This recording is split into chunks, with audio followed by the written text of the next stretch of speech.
మొదట litre water బాటిళ్లను అందుబాటులోకి తీసుకొస్తున్నట్లు సర్జనర్ చెప్పారు. త్వరలోని కార్యాలయాల్లో వినియోగించేందుకు 250 ml బాటిళ్లను ఏసీ బస్సుల ప్రయాణికుల కోసం 1/2 లీటర్ బాటిళ్లను ఉత్పత్తి చేస్తామన్నారు.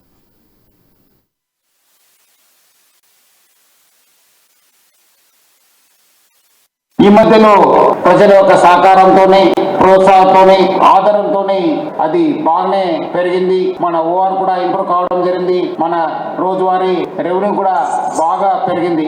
బట్ ఇంకా మనము సాధించాల్సింది చాలా ఉంది. పెరుగుతున్న కాస్ట్ తోని పెరుగుతున్న మెయింటెనెన్స్ కావచ్చు, మన బిల్డింగ్స్ కావచ్చు ప్రకారము టిఎస్ఆర్సి యాజమాన్యం జూన్ 2020లో మన కార్గో సర్వీసెస్ ని స్టార్ట్ చేయడం జరిగింది. అది ఒక చారిత్రాత్మక ఘట్ట.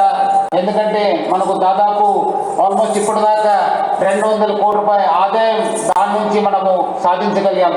అంటే ఆల్మోస్ట్ సంవత్సరానికి 90 crores రెవెన్యూ రావడం జరుగుతుంది. సో దానివల్ల కూడా మనకు చాలా వెసులుబాటు దొరికింది. మనకు కూడా కొంచెం ఆదాయం కూడా పెంచుకోవడానికి కూడా మంచి అవకాశం.